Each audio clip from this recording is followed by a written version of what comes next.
आज हम लेखाशास्त्र में पाठ 10 मूल्यह्रास प्रावधान एवं संचय पाठ का अध्ययन करेंगे। सबसे पहले हम देखेंगे कि मूल्यह्रास का क्या अर्थ होता है। स्थायी संपत्तियों का व्यापार में निरंतर प्रयोग होने के कारण उनके मूल्य, मात्रा एवं गुणों में कमी आ जाती है और भविष्य में संपत्ति अनुपयोगी हो जाती है, अर्थात वो संपत्ति उपयोग में नहीं हो पाती तथा उसका बाजार मूल्य या तो शून्य हो जाता है या उसका मूल्य कुछ ही शेष रह जाता है। इस प्रकार संपत्ति के निरंतर प्रयोग के कारण उसकी उपयोगिता, कार्यक्षमता तथा मूल्य में स्थायी एवं निरंतर होने वाली कमी को बही खाता की भाषा में मूल्यह्रास, अवक्षयन, घटौती या घिसारा भी कहते हैं। इस प्रकार मूल्यह्रास का अर्थ होता है स्थायी संपत्तियों के मूल्य में होने वाली धीरे धीरे कमी को मूल्यह्रास कहते हैं। मूल्यह्रास का मतलब है संपत्तियों के मूल्य में कमी होना। संपत्ति के मूल्य में क्यों कमी होती है? क्योंकि उसका हम निरंतर उपयोग करते हैं और निरंतर उपयोग होने के कारण उसमें घिसावट या टूट फूट होने लगती है। इस कारण से मूल्यह्रास होता है। इसके बाद हम देखेंगे मूल्यह्रास के लक्षण या विशेषताएं। तो मूल्यह्रास की विशेषताएं या लक्षण जो है वो निम्नलिखित है। पहला, स्थायी संपत्तियों से संबंध।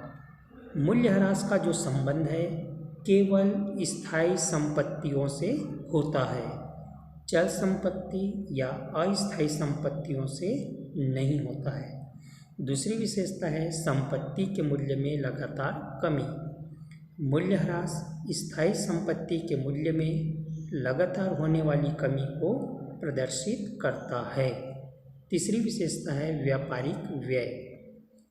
मूल्यह्रास अन्य व्ययों की तरह एक आवश्यक व्यय है जिसका लेखा एक व्यापारिक व्यय के रूप में किया जाता है। चौथी विशेषता है पुस्तकीय मूल्य से संबंध। मूल्यह्रास का संबंध संपत्ति के पुस्तकीय मूल्य अर्थात वर्तमान मूल्य से होता है, न कि बाजार मूल्य से। पांचवा विशेषता है स्थायी कमी। मूल्यह्रास के कारण संपत्ति के मूल्य में स्थायी कमी आ जाती है जिसे पूरा करना असंभव है। तो ये 5 विशेषता थी मूल्यह्रास की। उसके बाद हम देखेंगे मूल्यह्रास उत्पत्ति के कारण, अर्थात मूल्यह्रास उत्पत्ति क्यों होता है, क्या कारण है। तो मूल्यह्रास उत्पत्ति के कारण जो है निम्नलिखित है। पहला है निरंतर प्रयोग। स्थायी संपत्तियों के निरंतर प्रयोग होने के कारण संपत्तियों के मूल्य में स्थायी कमी आती है। यदि एक संपत्ति खरीद कर प्रयोग करने के 1 वर्ष बाद उनका विक्रय किया जाता है तो वही मूल्य प्राप्त नहीं किया जा सकता। तो इस प्रकार से मूल्यह्रास उत्पत्ति का पहला कारण है निरंतर प्रयोग। दूसरा मूल्यह्रास उत्पत्ति के कारण है अप्रचलन। नए यंत्रों का आविष्कार अथवा नई तकनीक आ जाने से पुरानी संपत्ति से काम लेना बंद करना पड़ता है तथा उनके मूल्य प्रचलन या चलन से बाहर होने से कम हो जाती है। तीसरा कारण है समय व्यतीत होने के कारण। कुछ संपत्तियां ऐसी होती है जो समय विशेष के लिए उपलब्ध होती है, जैसे खदानें, पेटेंट, पट्टे पर संपत्तियां आदि। इस प्रकार की परिसंपत्तियों का मूल्य जैसे जैसे समय अवधि व्यतीत होती जाती है अनुपातिक रूप से कम होता जाता है। जैसे एक खदान पट्टे पर 10 वर्ष के लिए लिया गया है तो 50 वर्ष पश्चात उसका मूल्य आधा रह जाएगा। इसे समय बीतने के कारण होने वाला ह्रास कहते हैं। चौथा उत्पत्ति का कारण है मूल पदार्थों की समाप्ति।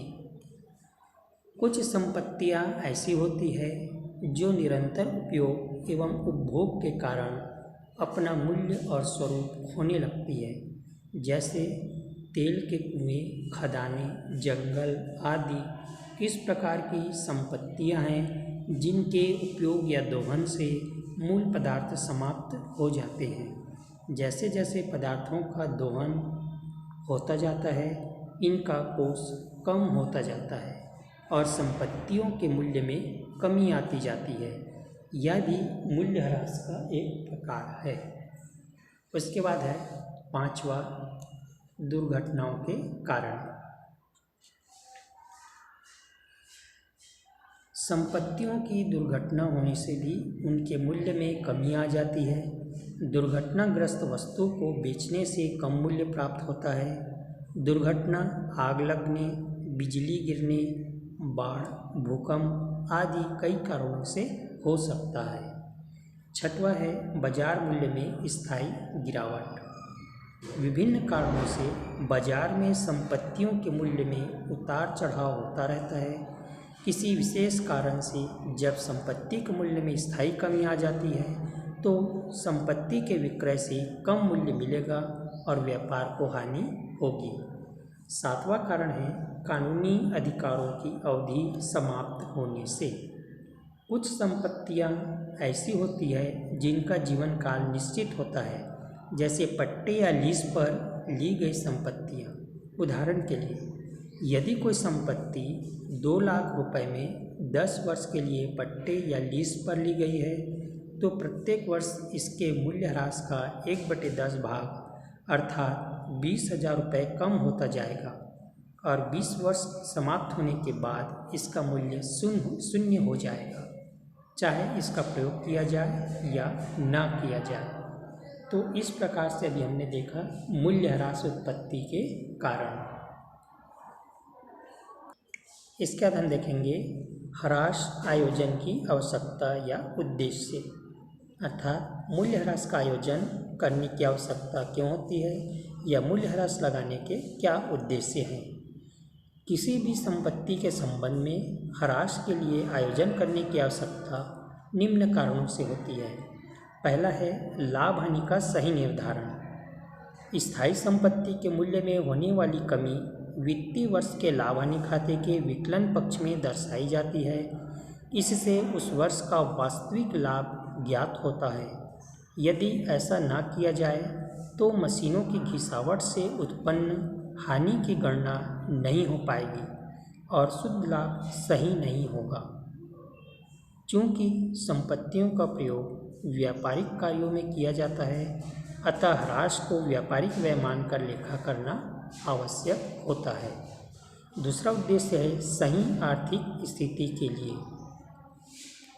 व्यापार की आर्थिक स्थिति का ज्ञान चिट्ठे में या स्थिति विवरण में दर्शाए गए विवरण से होता है। यदि स्थायी संपत्ति जैसे मशीन का मूल्य चिट्ठे में बिना ह्रास घटाए दर्शाया जाएगा और इसकी व्यवस्था लाभ हानि खाते में नहीं की जाएगी तो व्यापार का चिट्ठा सुदृढ़ आर्थिक स्थिति नहीं बतलाएगा, जबकि वास्तव में वह दिखावा होगा। मशीनें या तो संपत्तियां पुरानी होने के बाद कम कीमत की हो जाती है, इसलिए इनके मूल्य की कमी की व्यवस्था ह्रास के रूप में की जानी चाहिए। तीसरा है उत्पादन व्ययों का सही लेखा। सभी संपत्तियों के प्रयोग में आने के कारण घिसावट होती है और उनमें उनसे व्यापार को लाभ होता है। इसलिए इनके घिसावट के मूल्य की व्यवस्था व्यापारिक व्ययों के रूप में अनिवार्य रूप से करनी चाहिए। यदि इसका लेखा नहीं किया गया तो उत्पादन व्ययों का लेखा अधूरा रह जाएगा और व्यापार में दर्शाया गया लाभ अनावश्यक रूप से अधिक दिखाई देगा। फिर अगला कारण है संपत्ति की पुनर्स्थापना के लिए। व्यापार में जितनी भी कीमत की संपत्तियों का प्रयोग किया जाए वे कुछ समय के बाद कार्य करना बंद कर देती है या चलन से बाहर हो जाती है या दुर्घटना में पूर्णतया नष्ट हो जाती है। तब व्यापारी के सामने यह समस्या उत्पन्न हो जाती है कि इतनी बड़ी राशि कहाँ से जुटाए। यदि वह रकम व्यापार से निकाले तो व्यापार पर आर्थिक संकट आ सकता है। इसलिए संपत्ति के जीवन काल में ही लाभ में से थोड़ी थोड़ी राशि निकालकर बड़ी रकम व्यापारी इकट्ठा कर लेता है और आवश्यकता पड़ने पर तुरंत बिना किसी परेशानी के नए यंत्र या संपत्ति को प्रतिस्थापित कर सकता है। पांचवा है पूंजी की कमी के विरुद्ध सुरक्षा। संपत्ति के प्रयोग से उसके मूल्य में कमी हो जाती है। इस प्रकार विनियोग की गई पूंजी भी कम हो जाती है। अतः इस मूल्य की कमी को व्यवस्था करके संपत्तियों का पुष्ट मूल्य उसके वास्तविक मूल्य के बराबर कर लिया जाता है। उसके बाद है छठवां, वास्तविक लागत निकालने के लिए। संपत्तियों के प्रयोग से लाभ में वृद्धि होती है, इसलिए उसके मूल्य की कमी का लेखा उत्पादन लागत निकालते समय किया जाना चाहिए, अन्यथा उत्पादित वस्तु की वास्तविक लागत ज्ञात नहीं हो पाएगी। सातवां है वैधानिक आवश्यकताओं की पूर्ति के लिए। व्यापारी के द्वारा ह्रास की व्यवस्था किए जाने पर उसे आयकर अधिनियम के अंतर्गत छूट प्रदान की जाती है, इसलिए व्यापारी को ह्रास की व्यवस्था करनी चाहिए। वैसे भी कंपनी अधिनियम के अंतर्गत यह अनिवार्य है कि विभाजन योग्य आय की गणना करने के पूर्व संपत्तियों पर ह्रास की समुचित व्यवस्था कर ली जानी चाहिए। आठवां ह्रास का उद्देश्य है व्यवसायिक सुदृढ़ता हेतु। व्यापार की आंतरिक स्थिति की सुदृढ़ता या मजबूती के लिए व्यापारी कई गुप्त कोषों का निर्माण करता है। इस प्रकार के कोषों में वृद्धि के लिए व्यापारी एक ह्रास कोष भी बनाता है। आठवां है आधुनिक मशीनों के क्रय हेतु। व्यापारी ह्रास की व्यवस्था कर इसमें रखे गए धन का प्रयोग आधुनिक एवं नई तकनीकी वाली मशीनों को क्रय करने में कर सकता है।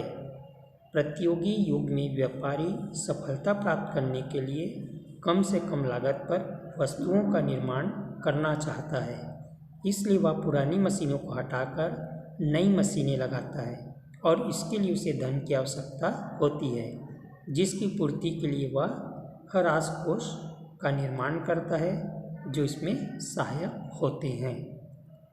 तो ये थे ह्रास आयोजन करने की आवश्यकता या उद्देश्य।